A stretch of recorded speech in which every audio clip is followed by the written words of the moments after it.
Ground ball, third, stabbed by Devers from a knee, slings it on, dug out, he got him at first. Hi, I'm Christian. We're here at Northeastern University with research engineer Andrew Dominijanni to learn about some of the science behind baseball. So Andrew, can you tell us what exactly happens when a baseball bounces compared to other sport balls?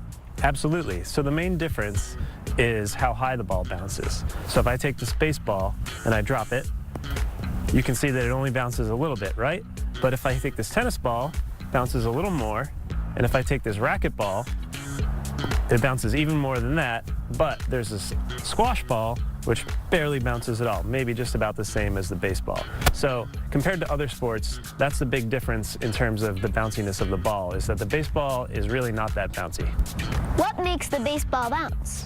What makes balls bounce in general is that when they hit the ground, they compress a little bit. And when they compress, their springiness stores some energy, and that energy bounces back just like a trampoline and causes the ball to bounce back up into the air. So a rubber ball, like this racquetball that's filled with air, is really springy, so it bounces very high. But this baseball has a bunch of strings wrapped up inside of it, so when it bounces, it's hard, it doesn't store as much energy, and it doesn't bounce as high. When is it more advantageous to try and bounce a baseball? So, because the ball doesn't bounce very high, it slows down when it hits the ground. So when you throw it, it slows down also because there's friction on the ball when it goes at an angle. If you don't want the ball to slow down a lot, what you want to try to do is reach the first baseman, if you're throwing to first, in the air.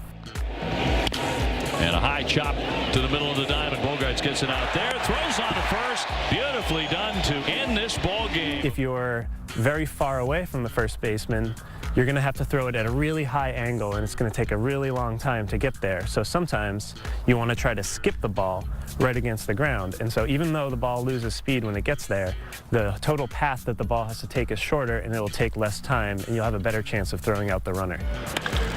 Hammer to third. Nice play by Devers. He stabs, he throws low, and got him at first base. Dug out by Brock Holt. So then is it better for the third baseman to throw to first on the fly or try to bounce it? Usually when the third baseman is really far away from the first baseman, or if he's only able to throw the ball slowly, it's better to try to bounce it. But most other times you want to try to reach him on the fly. The shortstop backhanded. Bogaerts airborne, throws close, got him at first. Outstanding play by Xander Bogaerts to cut him down. Okay, Christian, let's try this for ourselves. First, try to throw me one in the air, and then try to throw me one low and bounce it. Okay. Let's go.